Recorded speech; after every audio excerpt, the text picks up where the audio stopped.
Chilling Tales for Dark Nights.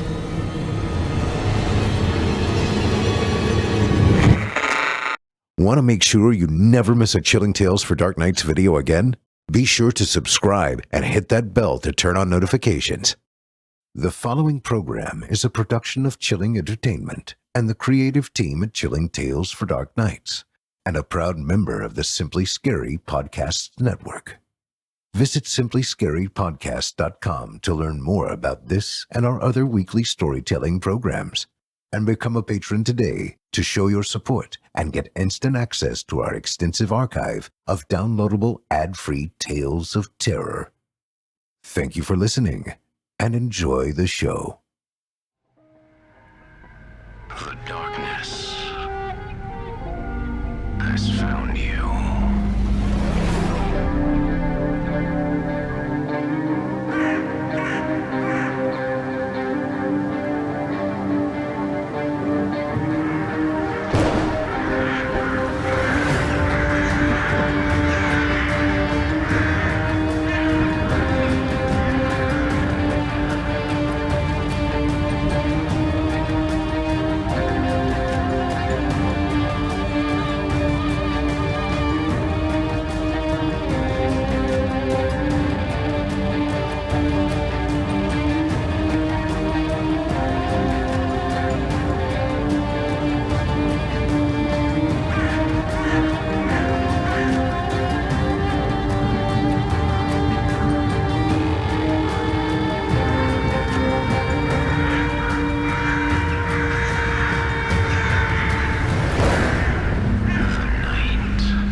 Horror Hill, Season 5, Episode 10. A Winter Horror, The Widow's Walk, by David Feuling. Welcome to Season 5, Episode 10. My name is Erik Peabody, temporarily hosting for Jason Hill, and I hope you're staying warm this evening. 'Tis getting a bit nipply out there, isn't it, friends? Our tale this evening comes to us from Chilling Tales for Dark Nights' favorite, David Feuling. Feuling. I love that name. So spicy. Hell, I'm getting warmer already. So grab a cup of hot cocoa, or fireball eggnog in my case, and settle in for this frigid tale of fright. You're listening to the standard edition of this program. If you'd like to show your support and enjoy ad-free versions of this and all our other episodes, as well as hundreds of tales from our audio archives dating back to 2012, visit simplyscarypodcast.com and click Patrons in the upper menu to sign up today to get instant access from our friends at Chilling Tales for Dark Nights. Thank you for your support. Now, allow me to escort you to a place where the sun dies and nightmares come to life. Welcome, listener, to the Horror Hill. You haven't found the darkness.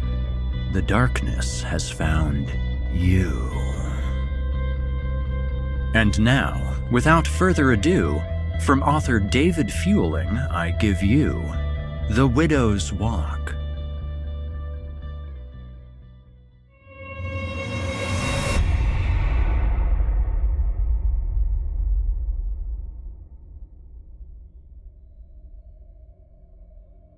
The Widow's Walk, by David Feuling.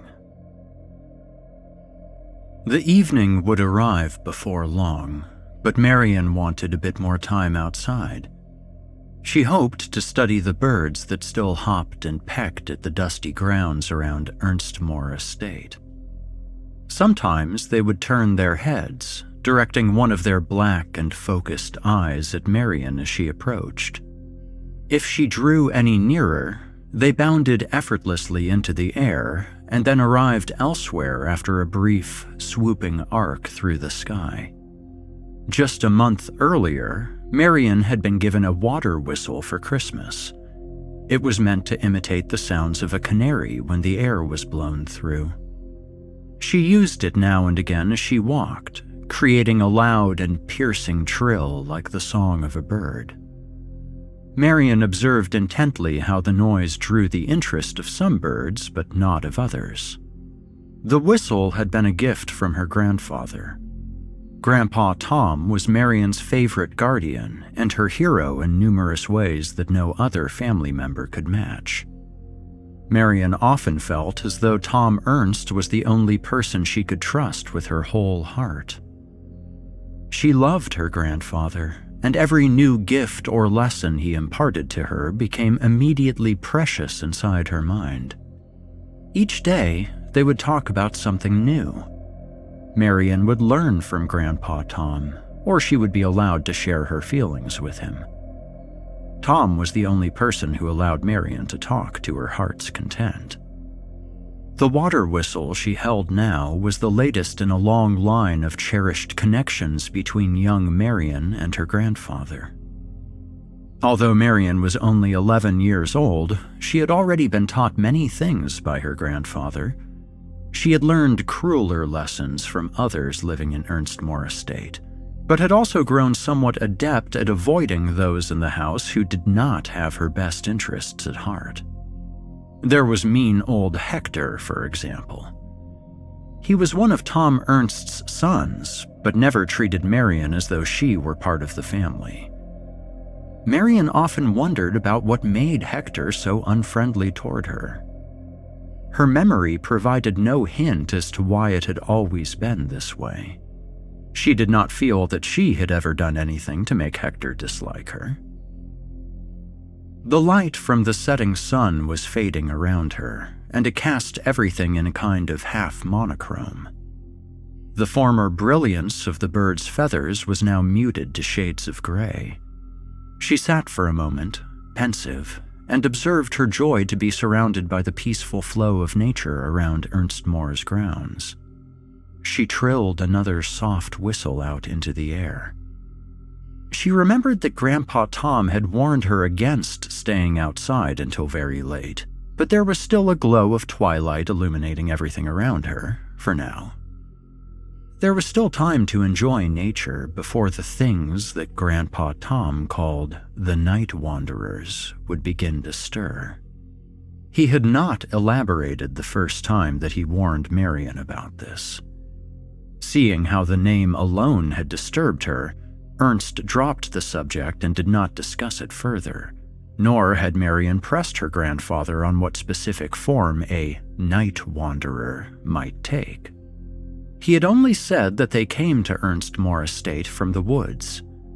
The closer you were to the woods at night, the closer you were to dying in a way that nobody deserved. That is what Tom Ernst had told her.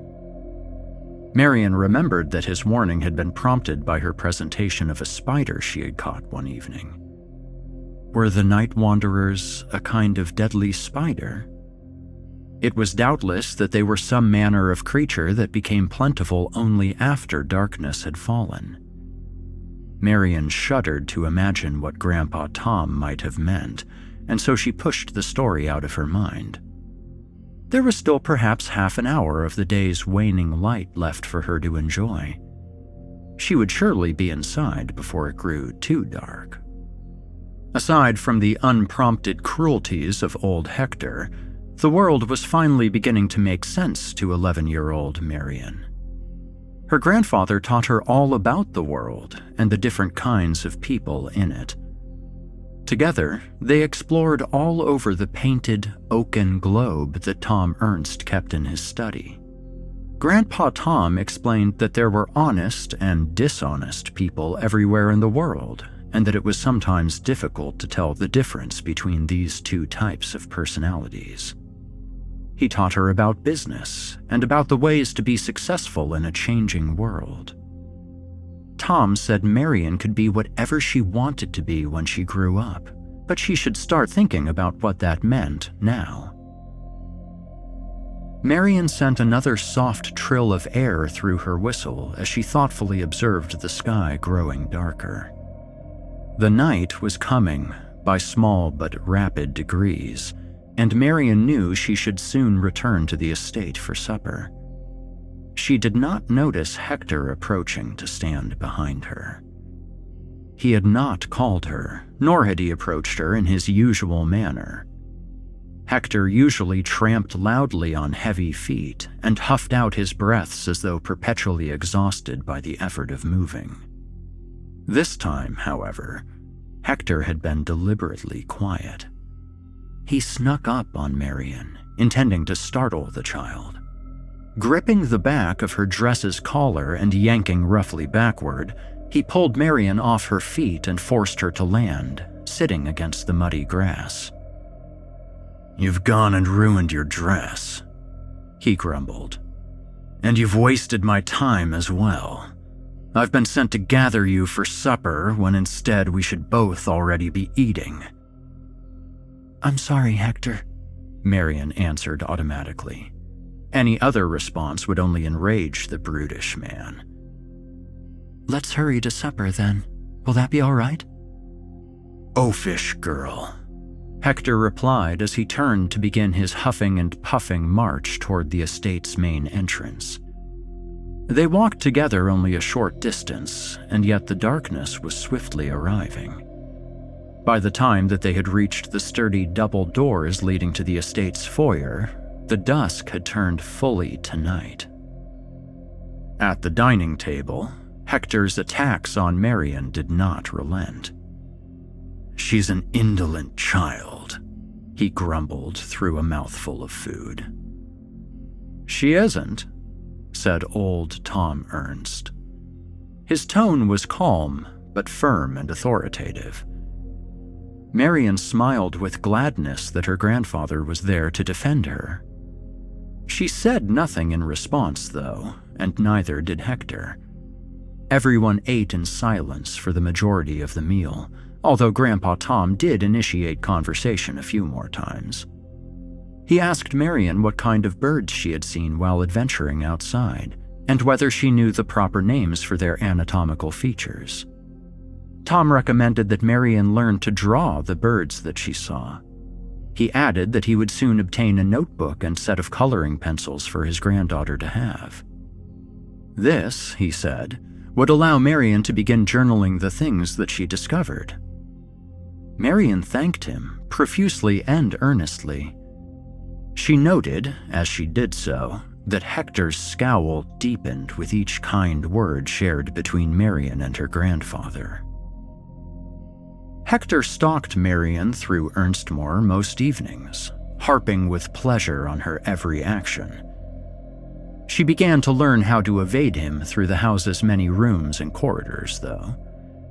Just staying in motion was usually enough, because the older man eventually slumped into a reclining chair or onto a couch rather than continue tracking her.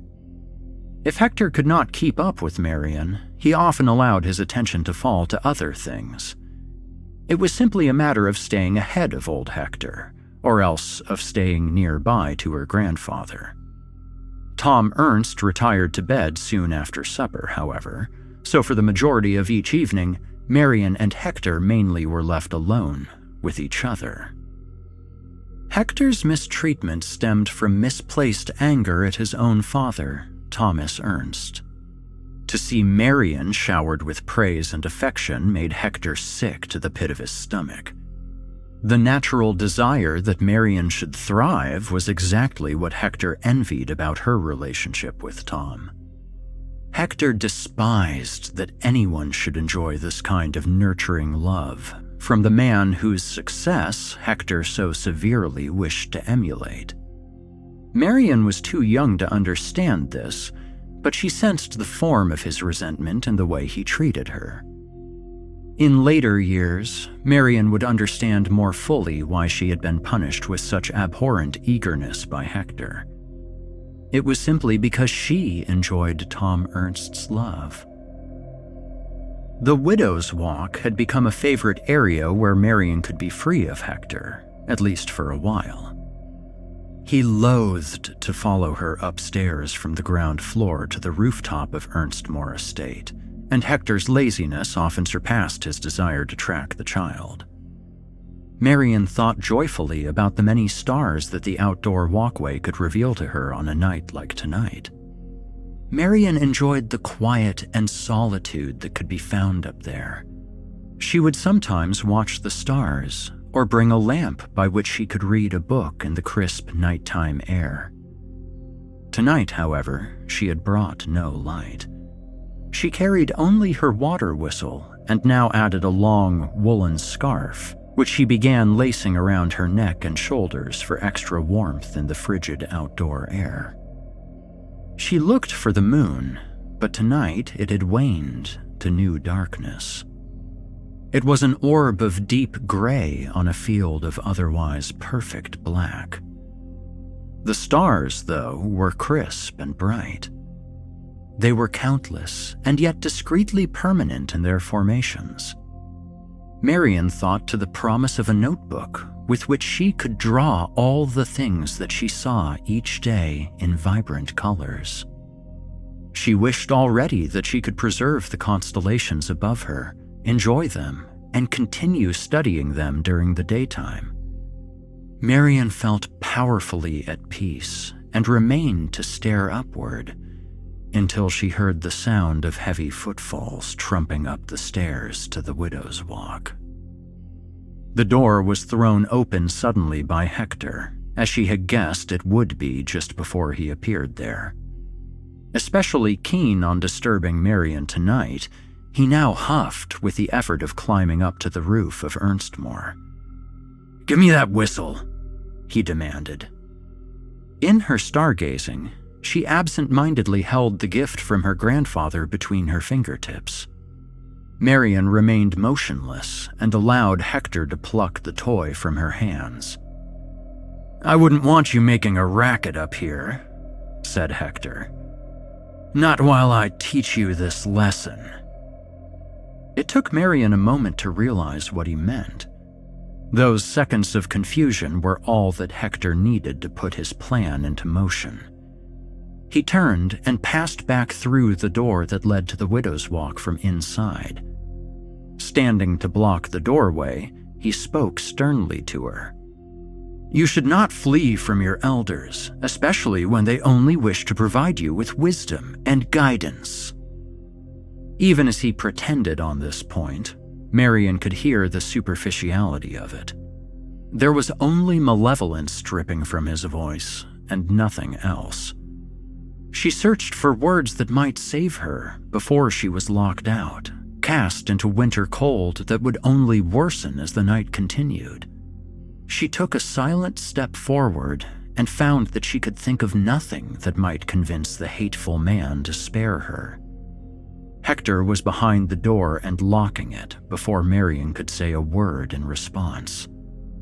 Marion felt herself hyperventilating. She was suddenly coming to grips with the material terror of knowing that Hector would certainly let her freeze to death rather than release her from his domineering ways. He would come to retrieve her in the morning, and if she had frozen to death, he would feign shock and tell everyone that Marion must have accidentally locked herself out. If she survived, Hector would claim that he had taught her a valuable lesson about respecting her elders. Marion looked around herself, seeking desperately for a source of heat by which she might spare herself the torment of an icy winter's night. Thin wisps of smoke were rising lazily from the nearby chimney of the estate. The fire which heated the house would certainly be tended to all night, or else the chill would soon wake Grandpa Tom to start the fire anew. Marion could count on the meager warmth from that, at least. Climbing over the railing of the Widow's Walk to crouch and then sit with her back against the chimney, she felt the temperature of the air rise by a few degrees. Still, her hands and her feet cried out in their discomfort. Those extremities warned her that they would be frostbitten within a few hours unless they were protected from the cold. Marian huddled herself into a sitting position and then used her long woolen scarf to bundle her hands beneath her armpits. To warm her feet, she tucked them securely underneath her folded legs. She would not sleep well, but she at least would be warm enough not to freeze. Marian knew that morning would come sooner if she could pass into slumber, so she did her best to quiet her mind and forget her surroundings. Her grandfather had taught her about poise and patience during hard times. He shared stories about times when he had been freezing and hungry. "At least I've eaten," Marian told herself. Soon, she was asleep. It was much darker night when Marian woke up again. Had she even really awoken? The atmosphere felt surreal, as though something important was now changed from the way it had been before. Was she still trapped outside, perched atop the rooftop walkways of her own home?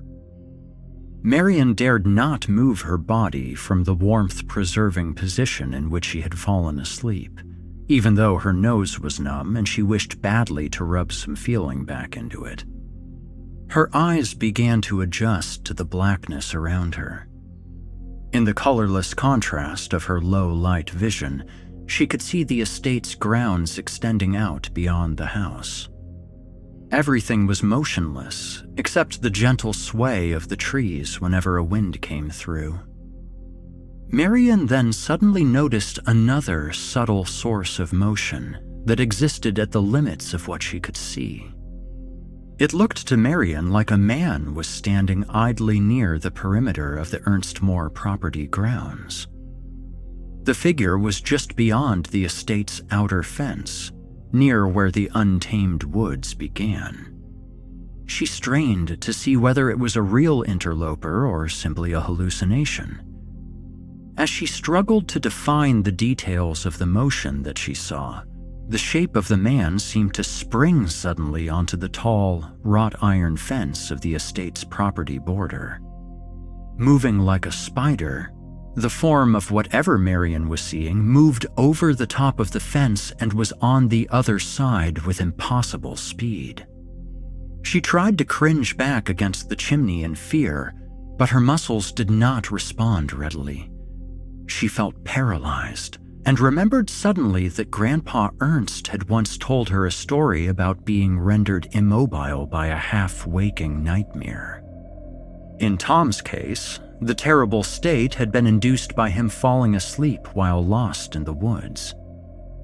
Marian tried to remind herself that she was likely only hallucinating the monster she had seen approaching Ernst Moore Estate. It must undoubtedly be a waking nightmare, she insisted inside her mind. It did not matter if her senses screamed out that what she now witnessed was terribly real. Moving only her eyes, Marian confirmed that the scrambling figure was now moving toward Ernst Moore Estate with unnatural speed. It moved like an injured spider, limping dramatically on four limbs that seemed to be bent at extreme and irregular angles. The form crawled in a way that kept both its body and head close to the ground. There was nowhere she could flee or hide if, by chance, the invader that she had spotted eventually noticed her atop the roof. Marian pressed her eyes tightly closed and tried to pretend that she was not there at all. There came a clamor of skittering noises that sounded like hailstones falling rapidly against the tin and wooden portions of the estate's roof. Marian had heard this sound many nights before. She always assumed that acorns or something similar were simply raining down onto the house from a mundane source. Had it always instead been monsters scaling the outside of the estate? Marian pressed her eyes even more tightly closed and felt two hot teardrops roll down her face. These were the night wanderers that Grandpa Tom had warned her about. Now she was likely to be lost to them. Hector was killing her in a way that her grandfather had said nobody deserved. The pulsing agitation of her fear broke Marian out of her paralyzed state. She felt driven to stand and search for a means of escape. The door leading back inside was too thick to be pounded down, nor was there any window to be smashed open and then climbed through. If she began crying and shouting and beating on the door with her hands, it would only be Hector that she awakened and not Grandpa Tom. He would strike her and then barricade the door with something to muffle the sounds coming through it. Worse still, all that noise would likely bring the crawling thing straight to where Marian was still trying to hide. She climbed from her place near the chimney over the railing of the Widow's Walk, and then again over the walk's other side. Moving toward the edge of the roof, she could feel that the numbness in her fingers and toes would surely cause them to fail her. She would tumble to her death if she tried to scale the estate's exterior. Still, she pressed forward a few bold steps towards the roof's edge. Just below her were vine trellises and windows to pry open for hope at getting inside. As Marian's foot landed at the threshold of the overhang, a loose shingle came free beneath her shoe. It clattered down the slope of the roof until it went sailing over the side. Marian yelped as she caught her balance. She had barely spared herself from tumbling down to the ground along with the roofing tile.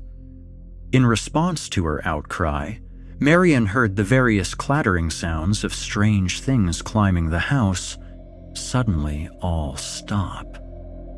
The silence then turned at once into the noise of a dozen or more heavy limbs gamboling in her direction.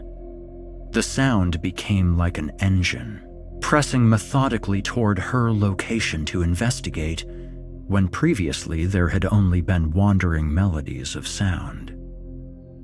Marian hurried back toward the chimney. She hoped to hide against the shape of it and moved quickly and quietly to do so. Climbing back across the rails of the Widow's Walk, Marian turned to press her back tightly against the brickwork of the flue's exterior. She worked to steady her breathing and remain quiet. The din of pounding limbs reached the place on the roof where she had cried out. Although the creatures were drawing nearer in their investigation, the rooftop noises soon returned to the aimless jaunts she had heard before. With painstaking care not to dislodge another shingle or tap against the roof too loudly, she once more used her scarf to tuck her hands and feet warmly against herself. "It all isn't real," she said silently in her head. "I'm half awake but still dreaming." She tried to remember poise and patience and focused on counting out a few seconds between each of her breaths. It seemed to draw frightened, ragged breaths, heedless of her instructions that it should slow down. After countless minutes, she passed once more into an exhausted state of sleep. It was finally morning when she awoke again. In her dream, before the dawn came, more humanoid forms were moving in the dark all around the estate's grounds. They lurched and cantered forward on uneven appendages, keeping distance from each other but patrolling in a terrible unison of purpose. It seemed to Marian that they were combing Ernstmoor Estate, methodically searching for something under cover of nightfall. Just like the stars above, they were countless and yet distinct in their formations. Her fearful dream told a story where the demonic things found their way up to the Widow's Walk. They crawled in rows that were like unnatural ant trails, and they were coming to collect her. Marian envisioned hellish faces, revealing blood-soaked teeth to begin devouring her. and then she awoke with a gasp to find the sun had finally arrived. Hector arrived to retrieve Marion just before breakfast was served. He knew that the child's absence would draw Tom Ernst's ire and earn Hector new condemnations for what he had done. Marion felt half frozen and very hungry by that time. She had shivered and slept all night fretfully rather than resting. Hector feigned magnanimous authority as he unlatched the lock to appear there on the widow's walk. "I hope you learned your lesson about sneaking off near bedtime," he told her. His tone and expression then shifted into something more malicious and playful. "You saw a few of those crawling fellows moving around the estate grounds late last night, I'd wager." Marion's blood ran cold. How could Hector have guessed the nature of her terror so perfectly? Had the events of last night been some kind of prank? Impossible, Marion realized. She had seen at least one of the shadowy forms scale a tall fence with inhuman speed. Hector indeed did not have the agility to frighten her in this way. Her mind raced to make sense of things. Hector leaned forward and brought his face very close to hers. Widening his eyes and clicking his teeth together, he performed an excellent imitation of the things from her dream. It was just how she imagined the creatures would look before they devoured her alive. Hector's face returned to a dour, condescending expression as he straightened his back once more to tower over her. Marion wondered for a moment if she was becoming delusional. Hector moved aside to let her back into the warmth of Ernstmore Estate's interior. "Just count yourself lucky that it was so cold last night," Hector murmured as she stumbled inside. "Otherwise, they might have smelled you up here."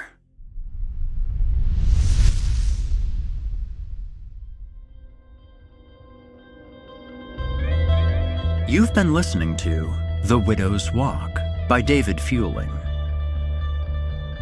Tonight's featured tale comes from the very talented David Feuling and was performed by Erik Peabody. You can find more of David on our very own Creepypasta Stories website, where all of his information is available, as well as a showcase of some of his other works. If you enjoyed what you've heard on today's program, please take a moment to stop by our iTunes page, or wherever else you listen to your favorite podcasts, and leave us a 5-star review and a kind word. It makes a huge difference and would mean a lot to me. If you'd like to hear more lengthy tales, be sure to take a look at Jason's audiobooks, available now on audible.com. Check out the link in the show notes for Jason's ever-growing library of audiobooks. If you'd like to hear a premium, ad-free edition of tonight's and all of our other episodes, visit simplyscarypodcast.com today and click the Patrons link in the menu at the top of the screen. You'll find yourself at chillingtalesfordarknights.com, where you can become a patron for as little as $5 per month and get access to our entire audio archive dating back to 2012, including past episodes of this program, all of our other shows, and hundreds of standalone releases, all of them ad-free and available to download or stream. Thanks so much for your time and for giving our sponsors a try today. When you support our sponsors, you help support this show, and that means a lot to me. If you happen to use Facebook, Twitter, Instagram, or YouTube, you can follow and subscribe to Chilling Tales for Dark Nights there, where you'll get all of our latest updates and new releases, and have the chance to interact with us each and every week. You will find me personally on Facebook, Twitter, and Instagram as well. Until next week, listener, when we meet up once again atop the horror hill for yet another dance with darkness, I bid you good night. Sleep tight, listener, and whatever you do, if you hear scratching at your door. Don't open it. The darkness may have found you, but it's up to you to let it in.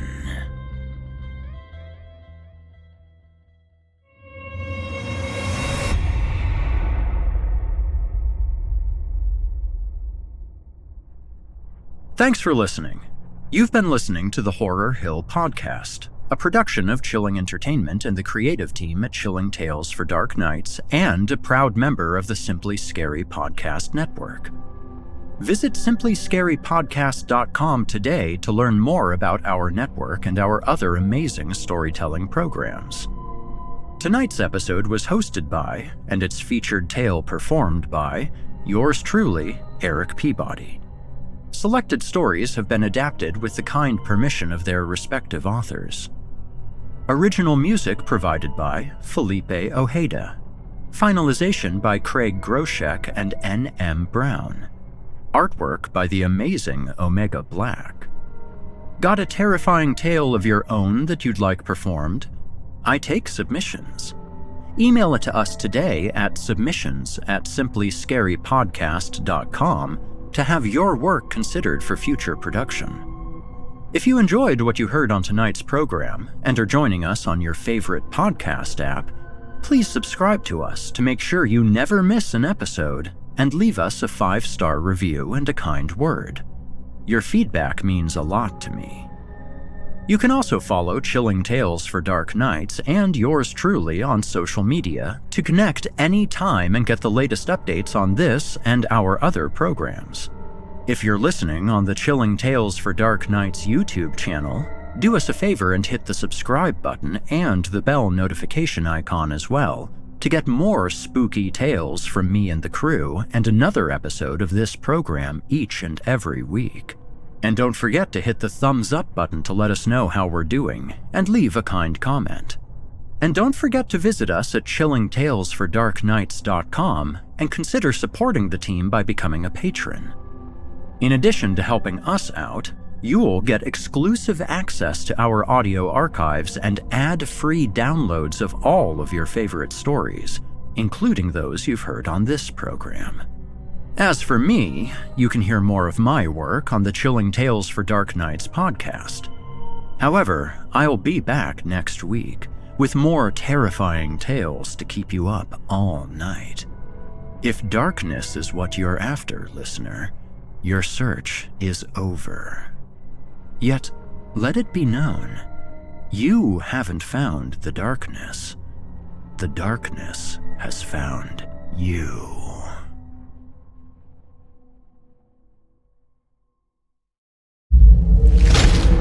Chilling Tales for Dark Nights.